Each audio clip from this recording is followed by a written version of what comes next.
Indian council act of 1909కి ముందు Indian council act of 1892 అనేటువంటిది ఉంటుంది. బట్ అది మన ఎగ్జామ్ పాయింట్ ఆఫ్ వ్యూలో అది పెద్ద ఇంపార్టెంట్ ఏం కాదు, దాని గురించి తెలుసుకోవాల్సిన అవసరం కూడా లేదు. బట్ 1909లో వచ్చినటువంటి ఇండియన్ కౌన్సిల్ యాక్ట్ ఆఫ్ 1909, దీన్నే మనము మార్లే మింటో రిఫార్మ్స్ అని కూడా అంటాం.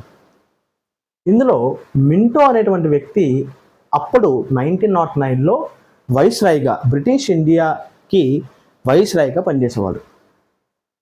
వీళ్ళు ఇద్దరు తీసుకొచ్చినటువంటి యాక్ట్లో మేజర్ ఇంపార్టెంట్ థింగ్ ఏంటంటే వీళ్ళు ఈ బ్రిటిష్ ఇండియాలో కమ్యూనల్ రిప్రజెంటేషన్ని స్టార్ట్ చేయడం జరిగింది.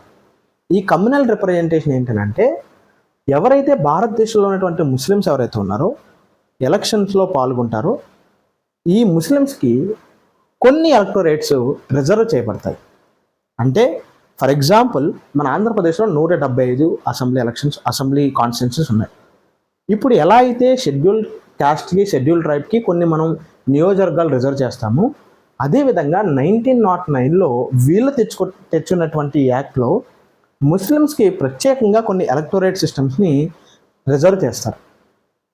దీని యొక్క ముఖ్య ఉద్దేశం ఏంటంటే ఇండియాలో ఉన్నటువంటి హిందువుల్ని, ముస్లిమ్స్ని కూడా విడతీయాలి అనేటువంటిది వీరి యొక్క ప్రయత్నం. అప్పటికే 1905లో బెంగాల్ అనేటువంటి దాన్ని పార్టీషన్ చేస్తారు. సో ఇప్పుడున్నటువంటి బెంగాల్ ఏదైతే ఉందో వెస్ట్ బెంగాల్, ఇప్పుడున్నటువంటి బంగ్లాదేశ్, ఇది రెండు కూడా కలిపి ఉండేటువంటిది.